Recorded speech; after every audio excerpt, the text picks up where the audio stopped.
they're making fun of Ukraine. Right? They know they can't defeat Russia. They still trade with Russia. In fact, Russian oil is still pumped through Ukraine, and it goes through Ukraine into Europe, and the Ukrainians take a cut off the top.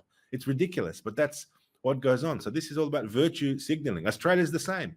At the Australian petrol bowsers, or the gas stations as they call them in the United States, Australian mums and dads are filling up Russian diesel into their family vehicles, into their unleaded petrol. They're receiving Russian petrol. But officially, the Australian government under Prime Minister Albanese has banned Russian oil. The oil reaches India, the oil reaches Singapore, and then mysteriously, miraculously, the oil is rechristened with new documents and declared as Singaporean oil. And the Australian side says, okay, we can buy that now. It's definitely not Russian. Look at the documents.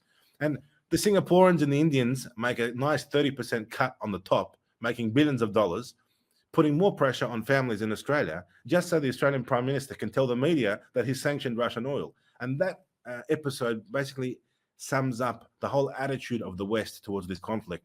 And all I can say is we feel sorry for the Ukrainians.